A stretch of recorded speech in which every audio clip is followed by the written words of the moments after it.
하나님 말씀은 요한복음 7장 마지막 절 53절부터 8장 20절까지입니다. 한 말씀씩 저 여러분의 이 교독에서 읽겠습니다. 요한복음 7장 53절. 다 각각 집으로 돌아가고 예수는 감난산으로 가시니라. 아침에 다시 성전으로 들어오시니 백성이 다 나오는지라 앉아서 그들을 가르치시더니 서기관들과 바리새인들이 음행 중에 잡힌 여자를 끌고 와서 가운데 세우고 예수께 말하되 선생이여 이 여자가 간음하다가 현장에서 잡혔나이다. 모세는 율법에 이러한 여자를 돌로 치라 명하였거니와 선생은 어떻게 말하겠나이까? 그들이 이렇게 말함은 고발할 조건을 얻고자 하여 예수를 시험함이르라. 예수께서 몸을 굽히사 손가락으로 땅에 쓰시니 그들이 묻기를 마지 아니하는지라. 이에 일어나 이르시되 너희 중에 죄 없는 자가 먼저 돌로 치라 하시고 다시 몸을 굽혀 손가락으로 땅에 쓰시니 그들이 이 말씀을 듣고 양심의 가책을 느껴 어른으로 시작하여 젊은이까지 하나씩 나가고 오직 예수와 그 가운데 섰는 여자만 남았더라. 예수께서 일어나사 여자 외에 아무도 없는 것을 보시고 이르시되 여자여 너를 고발하던 그들이 어디 있느냐?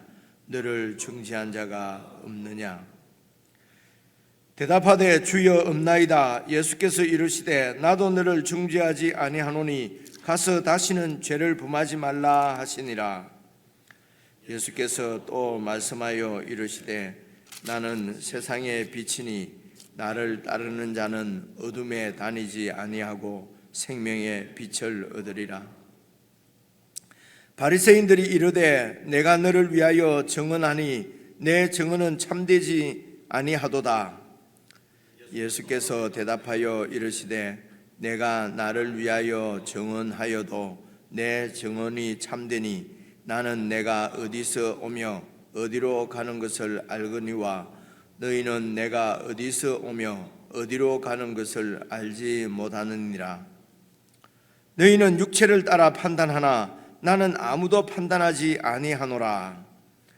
만일 내가 판단하여도 내 판단이 참되니 이는 내가 혼자 있는 것이 아니요 나를 보내신 이가 나와 함께 계심이라. 너희 율법에도 두 사람의 증언이 참되다 기록되었으니 내가 나를 위하여 증언하는 자가 되고 나를 보내신 아버지도 나를 위하여 증언하시느니라. 이에 그들이 묻되 내 아버지가 어디 있느냐? 예수께서 대답하시되 너희는 나를 알지 못하고 내 아버지도 알지 못하는도다.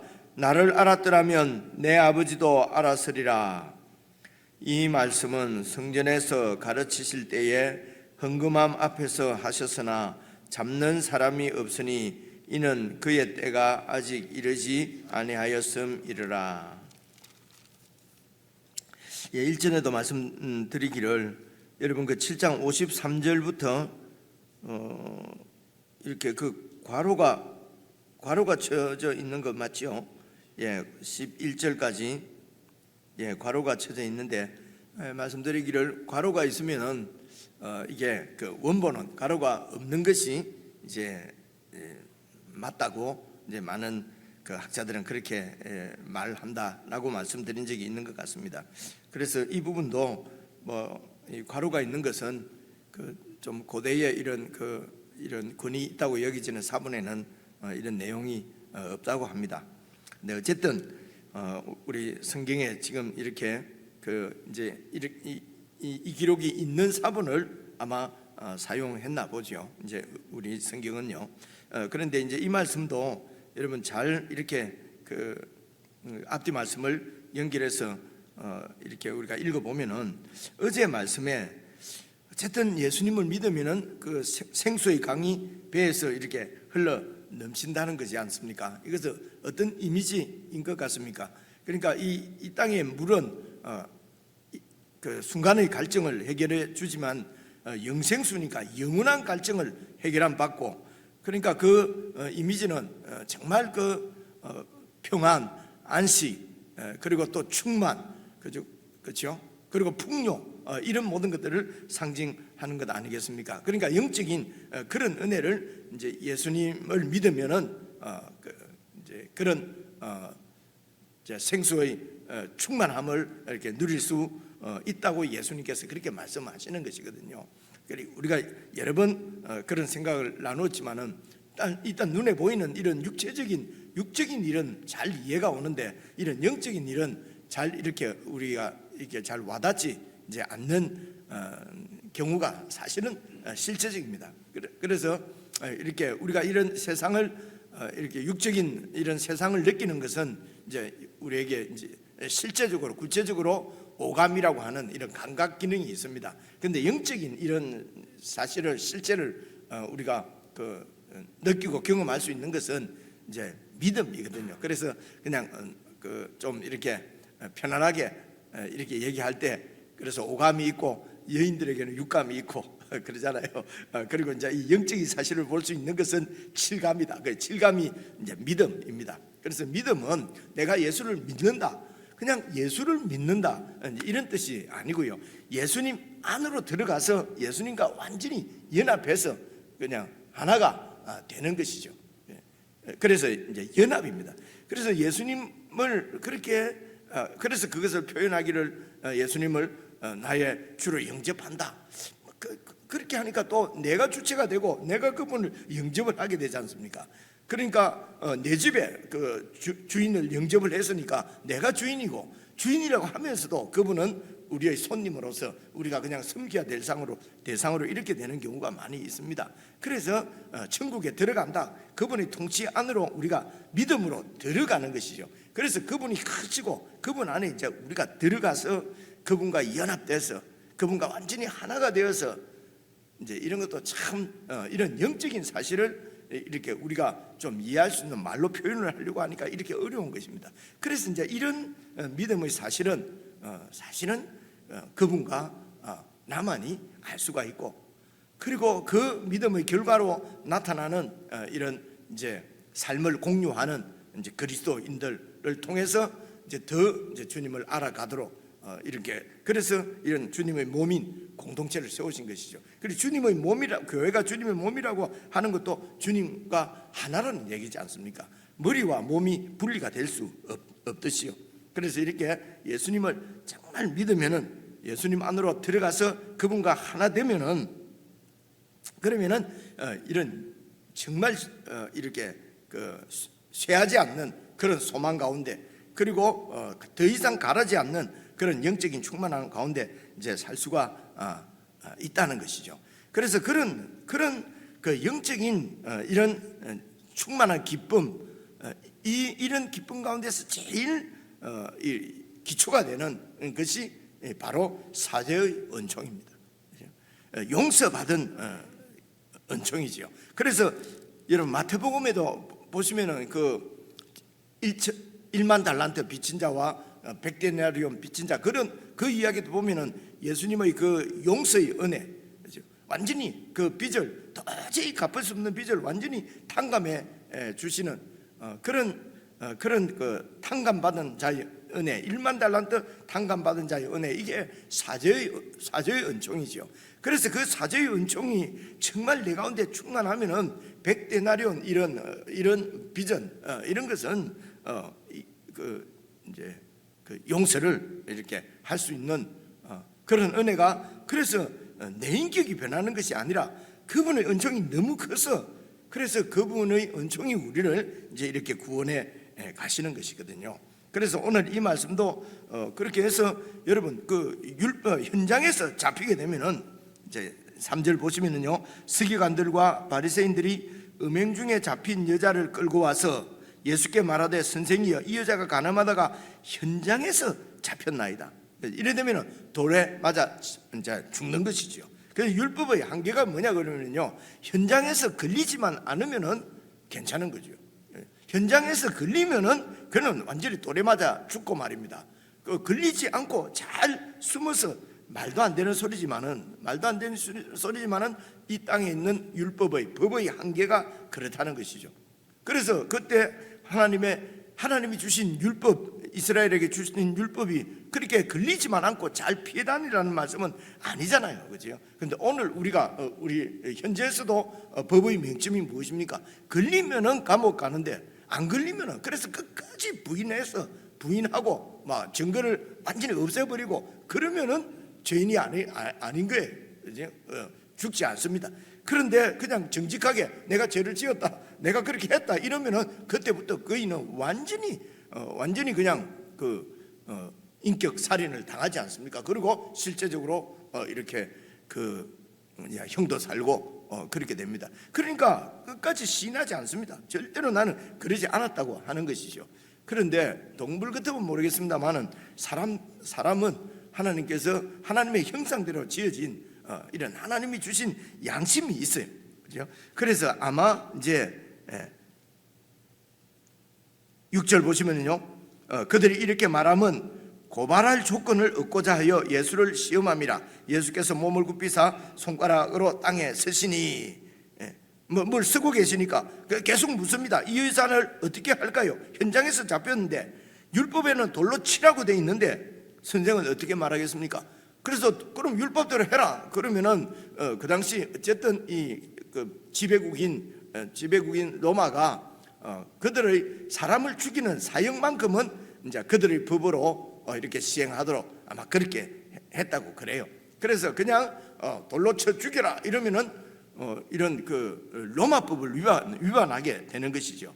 그래서 그냥 용서해라 그러면은 또 율법을 이제 어기게 되는 것이고요. 이렇게 해도 이렇게 하면은 율법에 걸리고, 이렇게 하면은 지금 지배국의 법에 걸리고, 이렇게 해서 예수를 어떻게 하든지 제거하려고 그래서 시험한다는 얘기입니다.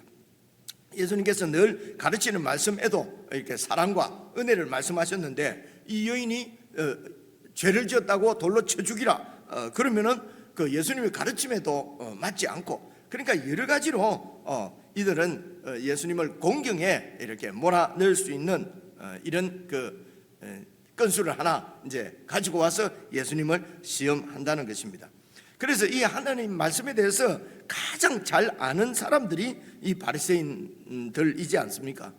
그래서 하나님의 말씀을 잘 아는 것을 가지고 아는 것이 예수님과 연합되지 않으면, 믿음으로 그 말씀을 깨닫고 받지 않으면은 그 알고 있는 말씀이 도리어 하나님의 말씀 사역을 방해하는 경우가 참 많이 있게 됩니다. 그래서 여기서 보면은 이 말씀을 가지고 내 자신을 잘 이렇게 비추어서 내가 그 말씀 앞에서 교정을 받고 그 말씀의 치리를 받지 않으면은 그 말씀 가지고 다른 사람을 죽이는 이런 바리새인의 그 위치에 설 가능성이 참 많이 있습니다.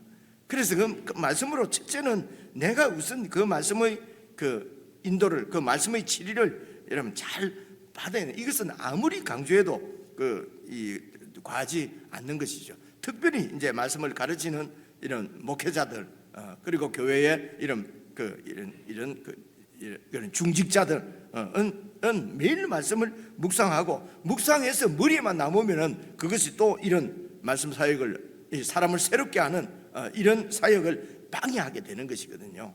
그래서 이 말씀이 정말 깊이 묵상해서 내 삶을 이렇게 제어하고 내 삶을 통제하고 내 삶을 이끌어가는 그런 말씀이 되지 않으면은 그 알고 있는 말씀을 가지고 다른 사람을 이제 죽이게 된다고 하는 것을, 이것을 우리가 명심해서 이제 이렇게 말씀을 묵상을 해야 될 것 같다 싶습니다.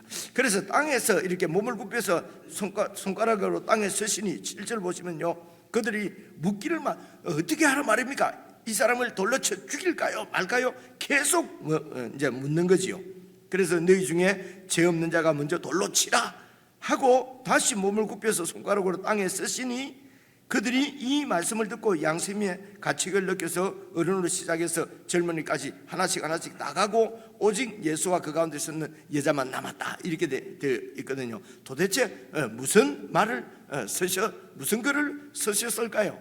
이것은 나와 있지 않으니까 알 수가 없습니다. 그것이 아마 우리가 꼭 알아야 되면은 아마 이 기록이 되어 있었을 텐데요. 그래서 이전부터 우리가 궁금해하면은 지금 기독교 2000년 역사 가운데서도 궁금해하는 사람들이 얼마나 많았겠습니까? 그래서 이런저런 이런 거를 썼을 것이다 뭐 이런 얘기들이 많이 있지만은 뭐 도저히 알 수가 없습니다. 제 생각에는 현장에서 잡혔어요. 그래서 현장에서 잡히지 않은 사람들, 그 당시에도 현장에서 잡히지 않은 가늠한 사람들이 주위에 얼마나 많았겠습니까? 그죠? 그래서 이름은 안 써도 한두 사람 완전히 적나라하게 이렇게 혹시 쓰신 것은 아닐까 혼자 생각입니다. 혼자 생각. 어쨌든 이제 그 글을 이렇게 쓰시는 것을 이제 보고, 그리고 예수님께서 죄 없는 자가 돌로 먼저 쳐라. 그래 이 말씀이 지금도 그냥 죄를 덮어주고 이제 덮어주고 그냥 그 묵인하고 그리고 죄를 우리는 뭐 안 지을 수 없으니까 죄를 그냥 계속 짓고 이렇게 오용될 남용될 오늘 우리들이 이 말씀을 이 교인들뿐만 아니라 뭐 특히 교회도 잘 안 다니는 사람, 하나님도 모르는 사람들이 이 얘기 많이 하잖아요. 성경에 보면은 죄 없는 자가 먼저 돌로 치라 했다. 자 여기서 나를 칠 자들은 죄 없는 자가 먼저 쳐라. 그러니까 나처럼 죄 안 지는 사람이 어디 있느냐 뭐 이런 얘기잖아요. 그죠? 이렇게 해서 예수님의 말씀이 참 이렇게 오용되는 경우가 참 너무 많이 있는 것 같은데, 이제 그것은 그 예수님의 말씀을 정당하게 정말 그 말씀대로 이렇게 그 치료를 받고 살아내는 그리스도인들이 없으니까 이 말씀을 가지고 세상에서 그냥 예수님 말씀을 그냥 자기들 입맛에 맞게 자기들 마음 합리화해서, 그러니까 교인들이 이런 하나님의 말씀을 그냥 내한테 그냥 내 욕심을 위해서 합리화시켜서 그렇게 살아버리니까 예수 안 믿는 사람들도 뭐 얘기할 때는 주로 사기꾼들은 더 큰 권위에 의존을 하잖아요. 그러니까 이 나쁜 사람들이 자기의 그런 죄를 정당하기 위해서 아주 권위 있는 예수님 하나님의 말씀을 가지고 와서 막 이렇게 얘기하는 경우도 참 많이 있지요. 이런 세상을 탓할 것이 아니라 이런 말씀을 받았음에도 불구하고 말씀의 통치를 받지 않는 사실은 우리 탓이지요. 어쨌든 예수님께서 죄 없는 자가 먼저 돌로 치라.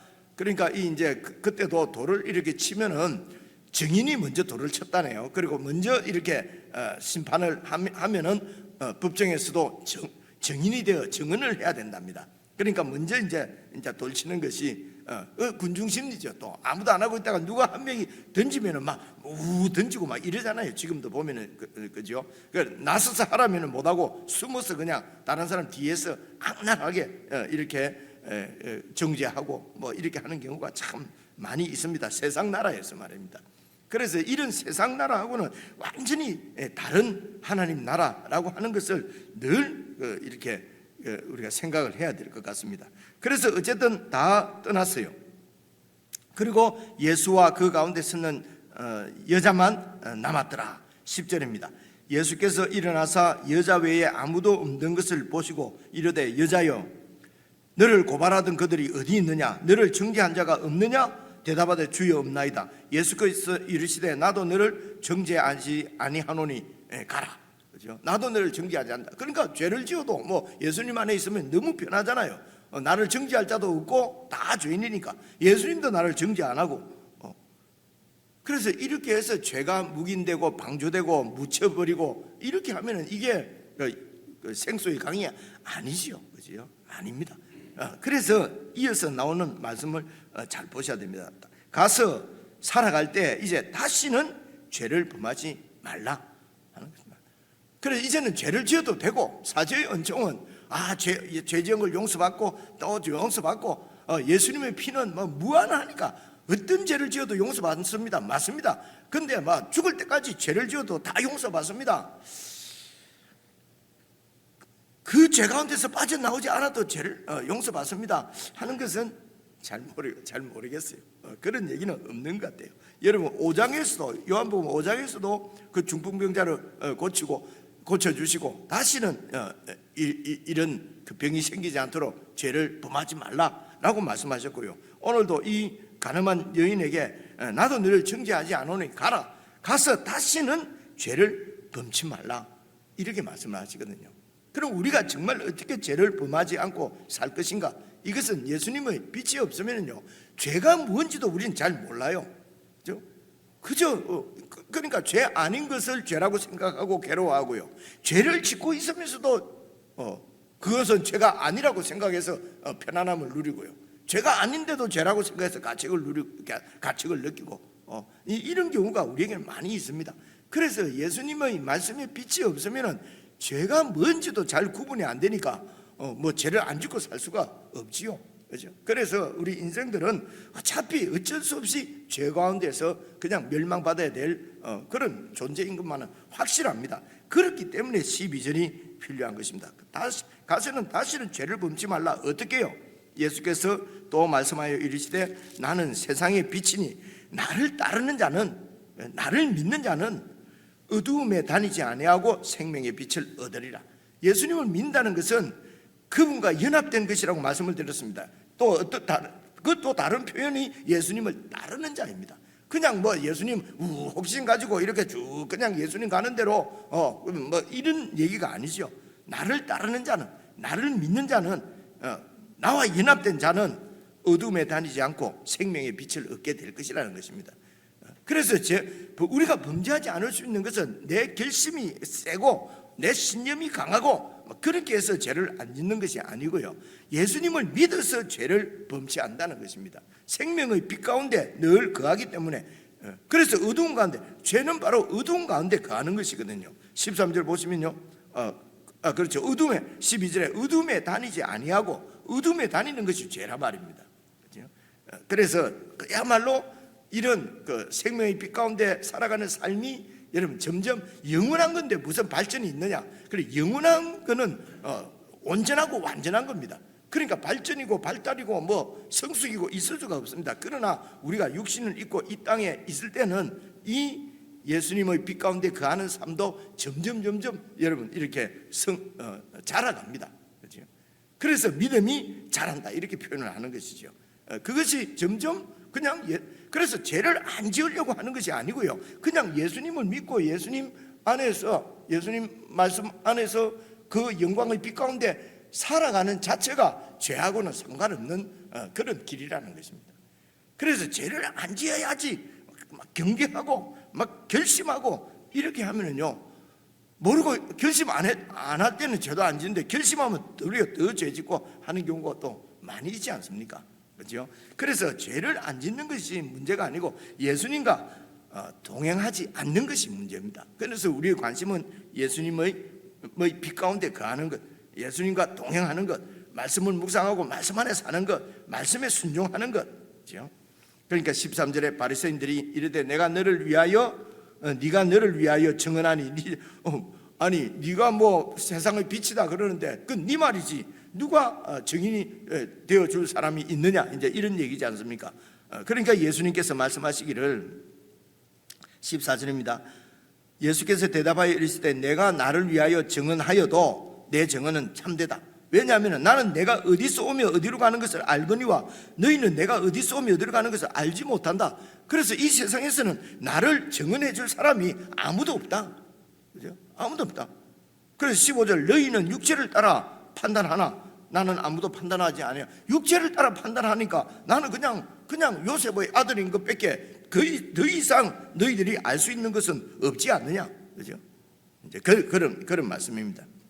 그래서 16절 만일 내가 판단하여도 내 판단은 참되다. 왜냐하면 내가 혼자 있는 것이 아니요 나를 보내신 이 하나님이 나와 함께 계심이라. 너희 율법에도 정언이 두 사람의 증인이 있으면 참되다고 얘기했지 않느냐. 그래서 18절 내가 나를 위하여 증언하는 자가 되고 나를 보내신 아버지도 나를 위하여 증언하시기 때문에 두 명이 증언하는 거 아니냐. 그래서 이 세상의 판단을 받을 수가, 너희들이 판단을 할 수가 없다는 것입니다. 나는 하늘에서 왔고 너희들은 땅에서 왔기 때문이다. 이제 이런 말씀입니다. 사실은 사람들의 이런 그 완전하다고 하는 율법처럼 두 사람, 세 사람 이런 증인이 있으면은 그것이 진실이다, 이런 얘기잖아요. 율법에는 이게 율법의 한계지요. 여러분 그 이세벨 그 아합의 와이프 그 이세벨도 나봇의 포도원을 뺏을 때도 여러분 그 증인을 조작하잖아요. 그죠? 그렇게 해서 그냥 나쁜 사람을 만들고, 예수님도 결국은 그 조작된 증언에 의해서 그렇게 해서 그냥 이렇게 죄인으로 이렇게 그 선고를 받는 것 아니겠습니까? 이게 율법의 한계란 말입니다. 그죠? 얼마든지 조작할 수 있고 욕심을 따라서 마음대로 내가 요리할 수 있고, 이게 그 이제 법의 한계지요. 그래서 예수님께서는 그런 법으로 판단받는 것이 아니라 그래서 너희 율법에도 두 명이 있으면 되지 않느냐.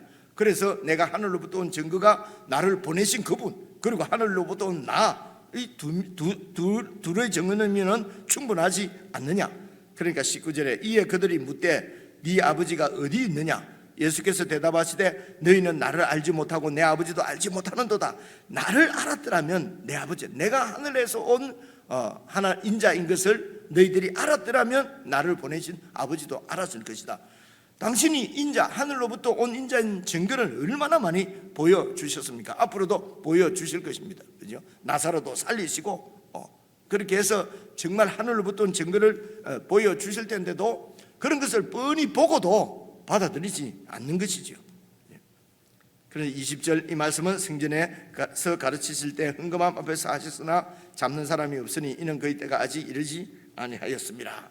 그래 이때가 계속 이제 초막절 행사인데요. 초막절 때 크게 행사가 둘 있었다고 그럽니다. 하나는 어제 말씀드린 대로 물 붓는 의식이고요. 하나는 이제 그 성전도 이 구역, 원래 솔로몬 성전은 그런 것 같지가 않은데요. 헤롯 성전에는 구역이 있었어요. 그러니까 여자들이 더 이상 못 따라가는 그 구간이 있었어요. 그것은 보통 여인의 뜰이라고 그렇게 하는데요. 이제 그 뜰을 거기서 이제 기도하고 돌아간다고 그럽니다. 그리고 남자들은 더 들어갈 수 있고요. 그 제사장은 서쪽 편으로 해서 이제 이렇게 들어가고 그랬다고 그러는데요. 그러니까 그 여인의 뜰이라고 불리는 여인의 뜰이라고 해서 여자만 들어가는 게 아니고요. 남자들도 다 들어가는데 유대인의 남자들은 더 앞에까지 남자의 뜰까지 갈 수 있는데 여인들은 이래 동편 여자들이 갈 수 있는 제일 그 안쪽이 이제 중간쯤에 있었다고 그래요. 이제 그곳에 이렇게 밤에 불을 이렇게 밝히고 그곳에서 초막절 때는 이렇게 이제 기도하고 또 이제 광야 40년 동안도 이제 불기둥 구름 기둥으로 이렇게 빛으로 인도해 주신 하나님께 감사하는 축제를 했다고 그럽니다. 이제 그것을 보고 내가 세상의 빛이다. 1년에 한 번 그냥 밝히는 이런 세상 등불이 우리를 인도하는 것이 아니라 내가 세상의 빛이다. 그러면서 이제 예수님께서 당신 자신을 빛으로 이렇게 말씀하시면서, 그럼 예수님이 빛이라고 하는 의미가 뭐냐? 바로 하나님이 어떤 분이신지를 밝히 보여주시는 그런 말씀의 빛이 되시고, 그리고 이렇게 죄인들이 어떻게 새로운 인생을 살 수 있는가? 바로 빛이신 그분 안에서 이제 살아가는 것이다 라고 하는 것을 이제 계시하시고 선포하시고 보여주시는 말씀이 오늘 말씀입니다. 나는 정말 그 빛 가운데 살고 있는가? 정말 예수님이 세상의 빛이다. 노래는 하죠. 노래는 하고 예수님이 세상의 빛입니다 하는데 그것이 정말 무슨 뜻인지를 알아야 우리가 그 말씀을 내 삶에 적용할 수가 있지 않겠습니까? 그래서 그런 말씀을 생각하면서 여러분 다시 개인적으로 잘 이렇게 살피셔서 정말 내가 말씀의 빛 가운데, 예수님의 빛 가운데 살고 있는가? 다시는 죄를 범치 않고 거룩한 삶을 살고 있는가? 이제 이렇게 잘 점검을 해보시면 좋겠습니다. 개인적으로 묵상하십시오.